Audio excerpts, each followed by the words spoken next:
Sebuah pesawat dinyatakan hilang kontak di sebuah gunung setelah keluar dari jalur penerbangan. Setelah dilakukan pencarian, semua korban ditemukan dalam keadaan sudah tidak bernyawa. Ada beberapa pertanyaan dari kejadian ini. Tapi, pertanyaan terbesarnya adalah apa yang sebenarnya terjadi sebelum pesawat itu dinyatakan menghilang? Sebelum masuk ke video, saya minta teman-teman sejenak untuk berdoa untuk keluarga korban ditinggalkan, semoga diberikan ketabahan.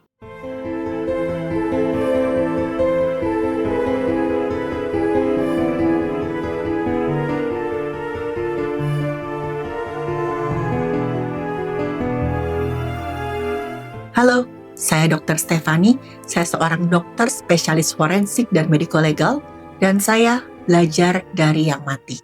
Kasus ini berawal ketika ada sebuah pesawat yang hilang komunikasi dari pusat kendali di bandara. Pesawat tersebut jenisnya ATR 42500. Rute penerbangannya dari Yogyakarta ke Makassar. ATR 42500 ini sedang charter atau disewa oleh Lembaga Perikanan dan Kelautan. Pesawat tersebut tercatat mengangkut ada 10 orang.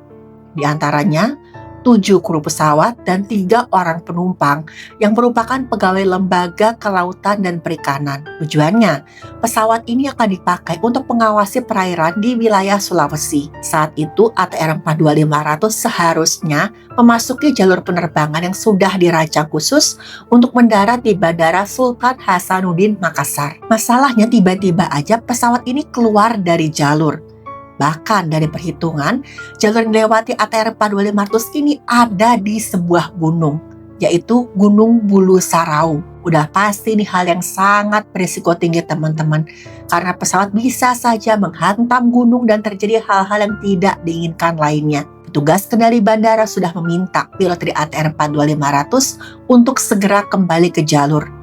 Tapi setelah beberapa menit berkomunikasi, pilot gak lagi menjawab. Komunikasi terputus, petugas kendali bandara langsung menyatakan keadaan darurat. Pihak yang berwenang pun dipanggil untuk menangani situasi ini. Mereka segera membentuk satuan tugas untuk pencarian ATR 42500. Pihak yang berwenang melakukan pencarian di titik terakhir ATR 42500 sempat berkomunikasi, yaitu di area Gunung Bulu Sarau. Dari hasil pencarian tersebut kelihatan ada beberapa serpihan puing pesawat yang tersebar di sekitar Gunung Bulu Sarau. Tim pencari pun segera diturunkan di titik yang sudah dipantau oleh drone. Dan pencariannya sempat terkendala cuaca yang sangat buruk. Hujan turun terus-menerus menyebabkan kabut menutupi area gunung. Selain itu teman-teman, medan di Gunung Bulu Sarau juga sempat menjadi masalah. Karena medannya terjal dengan kemiringan hampir 70-90 derajat. Ditambah lagi gara-gara hujan, medan menjadi sangat licin.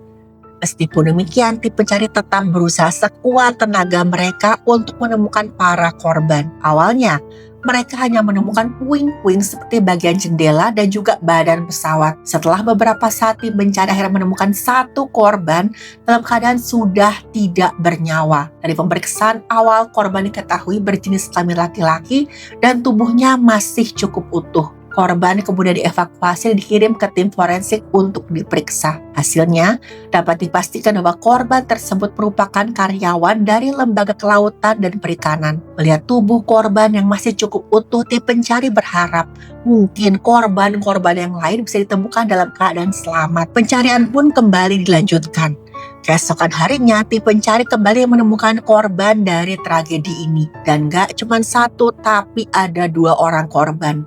Tapi sayangnya mereka ditemukan dalam keadaan sudah nggak bernyawa. Tubuh keduanya masih cukup utuh, jadi identifikasi dengan mudah bisa dilakukan. Kedua korban diketahui berjenis kelamin perempuan dan merupakan anggota kru pesawat. Setelahnya pencarian lagi-lagi dilanjutkan dan mengalami kendala yang cukup besar. Hujan terus-menerus turun dan membuat medan sulit dilewati. Jarak pandang tim pencari jadi sangat-sangat terbatas. Di tengah-tengah proses pencarian tiba-tiba aja ada sebuah informasi kecil yang memicu harapan besar. Smartwatch milik salah satu korban masih merekam aktivitas. Data langkah yang muncul di ponsel keluarga seakan-akan menunjukkan ada pergerakan dari korban setelah pesawat dinyatakan hilang kontak. Dan ini membuat banyak orang berharap siapa tahu aja masih ada korban yang selamat. Smartwatch itu kemudian menjadi simbol harapan sekaligus tanda tanya besar di tengah-tengah pencarian yang semakin berat. Keluarga menyampaikan temuan tersebut ke tim pencari berharap data itu bisa membantu menemukan lokasinya korban. Tim Basarnas kemudian melakukan penelusuran dan klarifikasi lebih lanjut. Hasilnya, data langka tersebut ternyata bukan rekaman setelah kecelakaan, tapi data lama yang baru saja tersinkron dengan ponsel. Rekaman itu berasal dari aktivitas korban ketika masih berada di kota asal, jauh sebelum penerbangan terakhirnya. Data smartwatch yang muncul belakangan hanyalah rekap dari aktivitas yang baru terbaca ketika ponsel berhasil diakses. Klarifikasi ini memang mematahkan harapan, tapi sekaligus meluruskan informasi yang sempat berkembang secara liar. Dalam dunia forensik digital, data dari perangkat pintar memang harus dibaca dengan penuh kehati-hatian. Karena waktu tampil nggak selalu sama dengan waktu kejadian. Data smartwatch memang bisa membantu, tapi juga bisa menyesatkan kalau nggak dianalisis dengan konteks teknis yang benar. Teman-teman, harapan keluarga memang sempat bertumpu pada angka-angka di layar sebelum akhirnya digantikan oleh kepastian ilmiah. Dan teman-teman, dalam tragedi teknologi bisa memberi harapan, tapi kebenaran tetap harus dicari dengan penuh kehati-hatian. Oke, kita lanjut ke kasus ini. Pihak yang berwenang terus melakukan pencarian, walaupun dalam kondisi cuaca yang buruk, medan yang sangat berat. Akhirnya, demi mengatasi halangan tersebut dilakukanlah modifikasi cuaca, dan ini sangat membantu. Curah hujan berkurang sekitar 30%, membuat pencarian dilakukan jadi lebih mudah. Dalam waktu 7 hari atau sekitar 1 minggu, para korban berhasil ditemukan. Walaupun pihak berwenang menyatakan tidak ada korban yang selamat. Total ada 11 kantong jasad yang diterima dan akan diperiksa lebih lanjut. Tapi tadi teman-teman, penumpang di pesawat tadi hanya ada 10 orang. Kok bisa ada 11 kantong jasad? Berdasarkan keterangan pihak yang berwenang, 11 kantong jasad bukan berarti ada 11 orang ditemukan. Melainkan 10 korban ditemukan, tapi ada yang kondisinya sudah tidak utuh. Kantong ke-11 ini tujuannya untuk menampung beberapa bagian tubuh yang ditemukan, yang mana bagian tubuh tersebut belum jelas siapa pemiliknya, dan akan diketahui melalui proses identifikasi. Semua korban yang ditemukan kemudian dikirim untuk diperiksa oleh tim DVI. Dalam peristiwa bencana besar seperti kecelakaan pesawat, kebakaran massal, gempa, atau tsunami, identifikasi korban seringkali nggak bisa dilakukan secara visual. Kondisi tubuh yang sudah nggak utuh, sudah terbakar, terpisah-pisah, atau jumlah korban yang banyak membuat proses pengenalan jadi sangat sulit dan sangat berisiko salah. Itulah sebabnya digunakan prosedur internasional yang disebut dengan Disaster Victim Identification atau DVI. DVI adalah proses identifikasi korban bencana, dilakukan secara sistematis, ilmiah, dan terstandar agar hasilnya bisa dipertanggungjawabkan secara medis, hukum, dan juga kemanusiaan. Selama proses berlangsung, setiap korban dianggap sebagai orang hilang atau missing person sampai identitasnya terkonfirmasi secara resmi. Proses DVI berjalan melalui beberapa fase yang jelas dan juga berurutan. Yang pertama, scene phase atau pengamanan lokasi, pencarian, penomoran, dan dokumentasi jasad atau bagian tubuh secara cermat agar tidak sampai tertukar. Yang kedua, fase postmortem, di mana tim forensik memeriksa jasad untuk mengumpulkan data postmortem seperti sidik jari, DNA, gigi, dan ciri-ciri fisik lainnya. Fase ketiga adalah antemortem, pengumpulan data korban saat masih hidup dari keluarga, termasuk rekam medis, foto, catatan gigi, serta informasi-informasi pribadi. Fase keempat adalah rekonsiliasi, proses pencocokan data antemortem dan postmortem. Tujuannya agar identitas korban bisa ditegakkan secara ilmiah. Dalam DVI dikenal ada 2 jenis metode identifikasi, primer dan juga sekunder. Identifikasi primer meliputi sidik jari, odontologi forensik, dan juga DNA. Karena metode ini punya tingkat kepastian ilmiah yang sangat tinggi. Identitas korban baru bisa ditegakkan secara hukum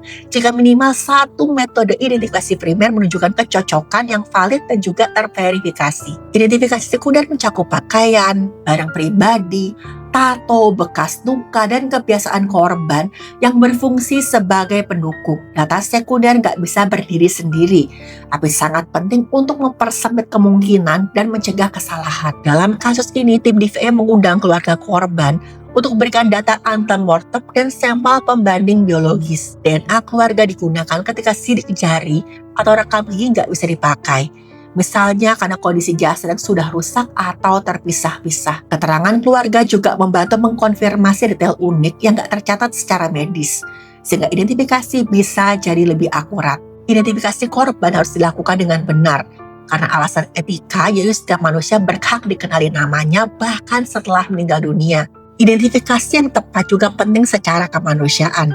Tentu aja memberikan kepastian bagi keluarga dan mengakhiri masa penantian yang sangat menyakitkan. Dari sisi hukum, identitas korban menjadi dasar untuk penerbitan akte klaim asuransi, pemakaman, dan proses peradilan. Kesalahan identifikasi bisa menimbulkan luka baru, konflik hukum, dan trauma berkepanjangan bagi keluarganya korban. Karena itu teman-teman, DVI bukan sekedar prosedur teknis biasa, tapi bentuk tanggung jawab negara dan tim medis untuk menjaga martabat manusia. Setelah seluruh fase dilalui dan identitas dipastikan, barulah pihak yang berwenang menyatakan korban sudah teridentifikasi secara resmi. Sampai saat ini tim DVI sudah mengidentifikasi 10 korban kecelakaan pesawat ATR 42500. Sesuai dengan data manifest, terdiri dari 7 kru dan juga 3 orang penumpang. Sampai di sini saya minta teman-teman sejenak berdoa untuk keluarga korban yang ditinggalkan.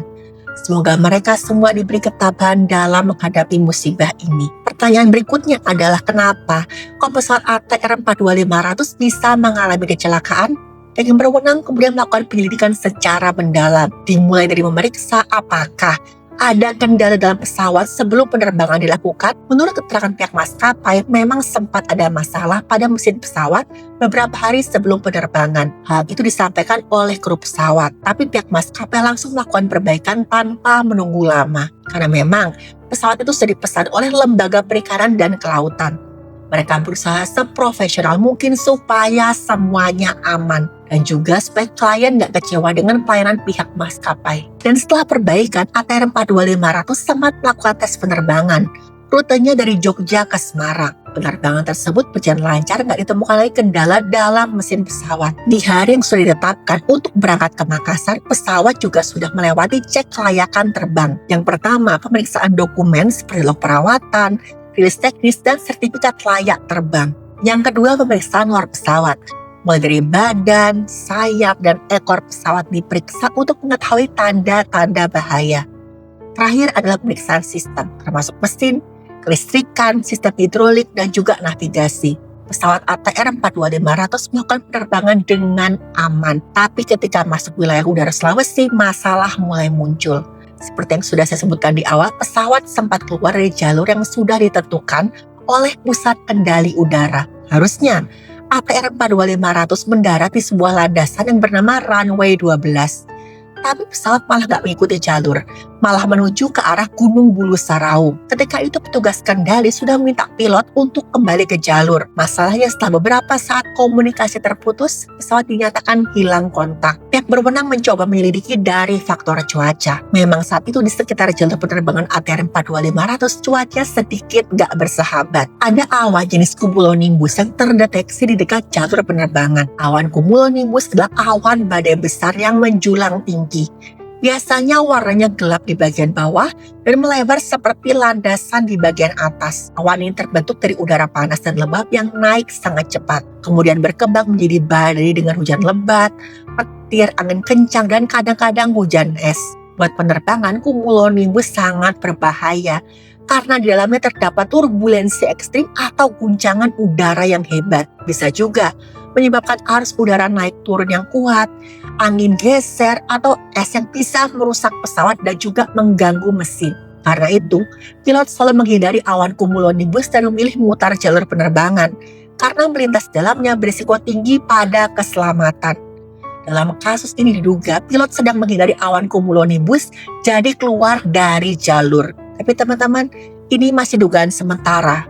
Nah, perlu ada bukti lain untuk memastikan hal tersebut. Satu-satunya cara adalah mengecek black box atau kotak hitam yang ada di pesawat. Black box pesawat adalah alat perekam yang menyimpan data penerbangan dan suara kokpit untuk membantu penyelidikan jika terjadi kecelakaan. Perangkat ini terdiri dari flight data recorder yang merekam data teknis seperti kinerja mesin dan juga arah pesawat. Ada juga cockpit voice recorder yang merekam percakapan pilot di kokpit. Walaupun namanya black box, warnanya itu oranye terang agar mudah ditemukan. Black box dirancang sangat kuat agar tetap berfungsi meskipun mengalami benturan, kebakaran, atau tenggelam di laut. Dan kabar baiknya black box ATR 42500 sudah ditemukan. Mari sama-sama kita tunggu sampai ada pernyataan resmi dari pihak yang berwenang tentang apa yang terjadi dalam pesawat sebelum kecelakaan. Dan teman-teman, saya pesan sekali lagi, jangan pernah menyebar kabar yang belum tentu kebenarannya. Di balik setiap kecelakaan pasti ada rangkaian keputusan, kondisi alam, dan sistem yang saling berkaitan satu dengan yang lain.